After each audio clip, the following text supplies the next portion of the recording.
We're going to stop accepting things as our fate that are detrimental to our well-being.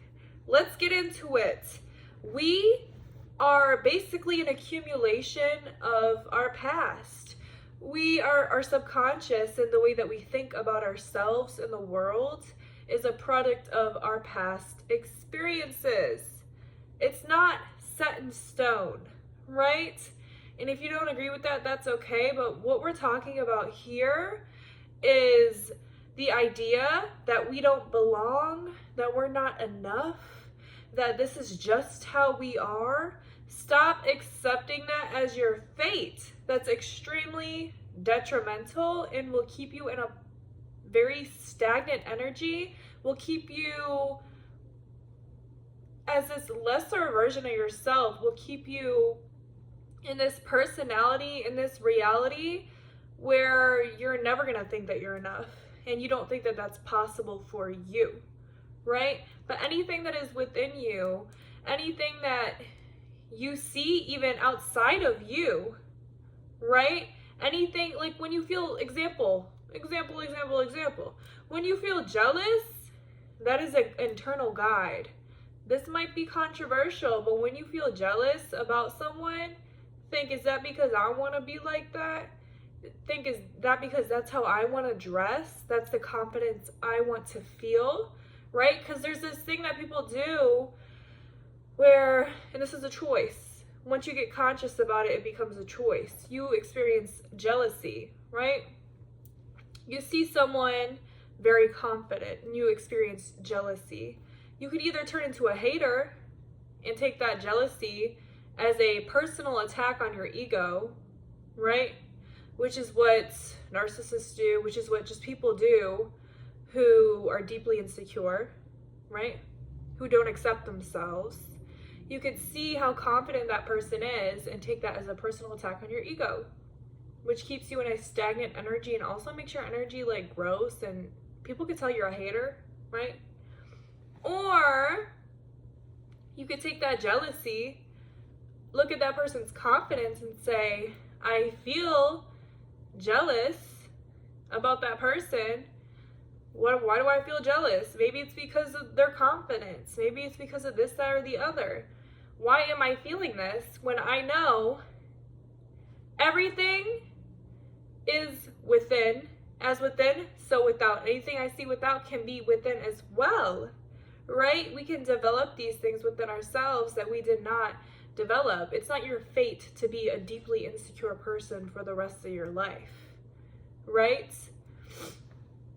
So we got this second option of, okay, maybe this is something that I'm jealous of because I don't believe that I have this within myself. Let me first, we got to accept ourselves where we're at now. You know why? Because it's the most, and look through the lens of love, right? Because that is the most sustainable. If we do not accept ourselves where we're at now and we are still hating on ourselves and trying to grow into this confidence, that's not as sustainable as doing it in a healthy way where we're saying, you know what, I'm choosing to love myself now. Even if I don't feel it, this is a conscious choice I'm going to make every single day, right? While I'm on this journey of building my confidence, right? And self-love is an action. So what are you doing every single day to build that self-love, right? It's an action. Stop thinking that it's something that just like, oh, you just love yourself. Like, it is an action. Love is an action word, right? Are you showing up for yourself every single day? And how are you building confidence? I believe confidence is trust. Building trust with yourself. It's kind of similar to self-love, right? There's actions that you have to take to build trust with yourself, whether that be doing mirror work every single day, because that's also reprogramming your subconscious, right? Being deeply insecure is not your fate. That's a detrimental belief to have. That you being deeply insecure is just your fate because that's just who you are. That is such a deeply detrimental idea about fate to have. And that's what this video is about. I hope I explained that well. Because so many people just accept themselves where they're at and accept that as their fate, rather than accepting where they're at, accepting who they are, and having a growth mindset. A growth mindset needs to be paired with acceptance of the current circumstances and self-love, right? In order to sustainably grow. So the point of this video, this was a quick video. I hope I explained that pretty clearly. And I hope that we stop accepting things as our fate, right? As this is just how I am, when that is not the reality of things. I guess this video is not over, because let's get into the subconscious mind. Your mind is very impressionable. I talk about this in like every single video, especially in the morning and the night.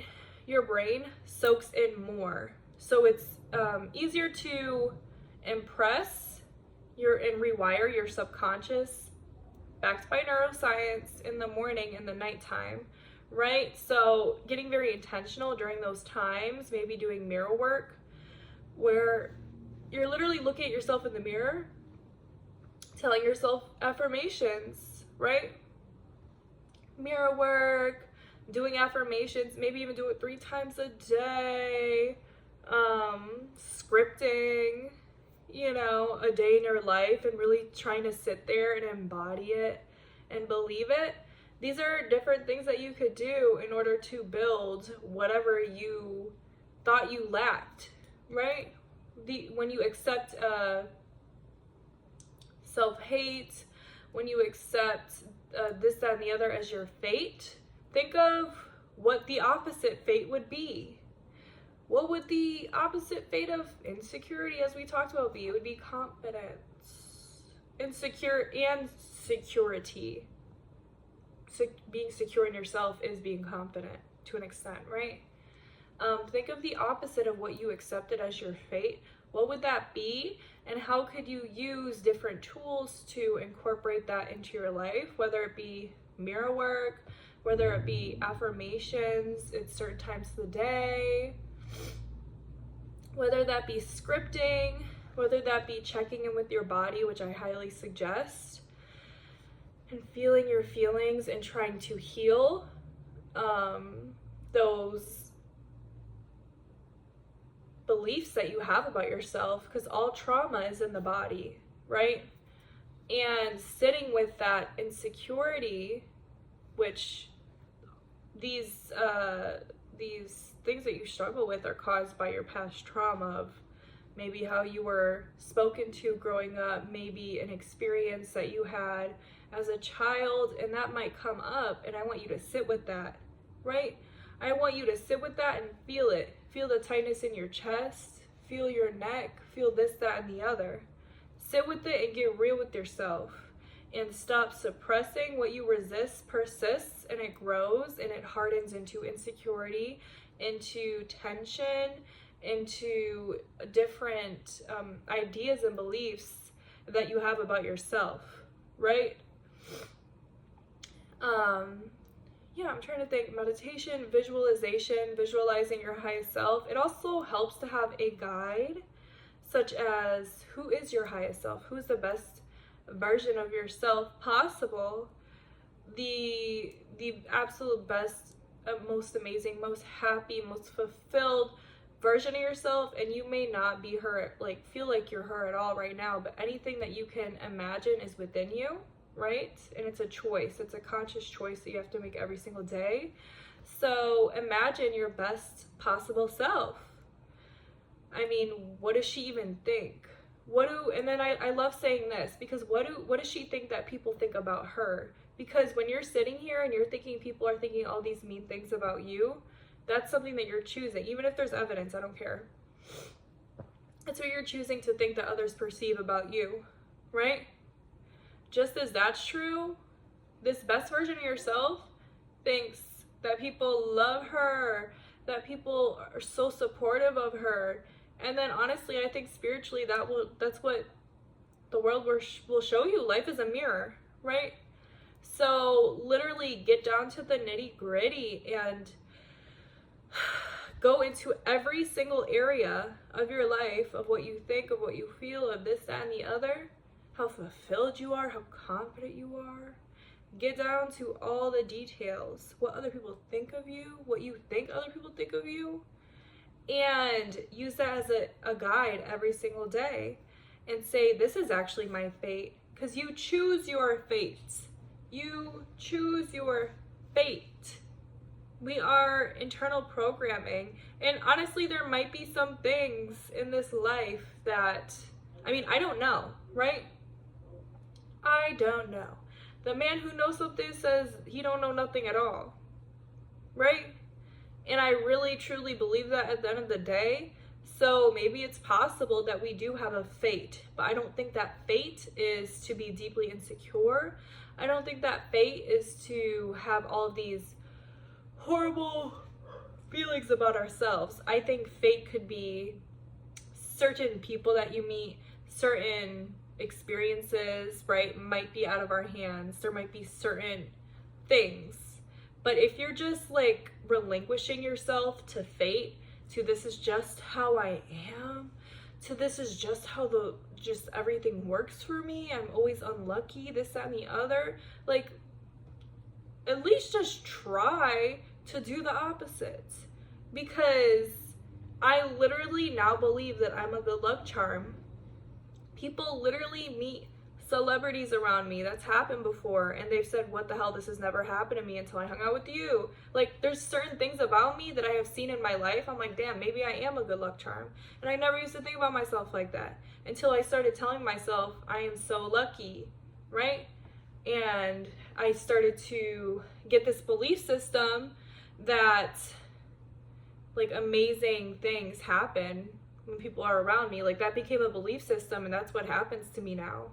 I chose my fate in a sense. This is my fate to become this person. That's what I've rewired my brain to think. And there's no harm in that at all, right? There's harm in thinking that your fate is to be insecure and sad all the time. That's harmful.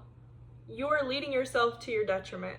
So I hope this video helped you, maybe opened your mind to becoming conscious of your belief systems, even your unconscious belief systems. Make them conscious, become aware of what you're accepting as your fate and how it could be detrimental to you.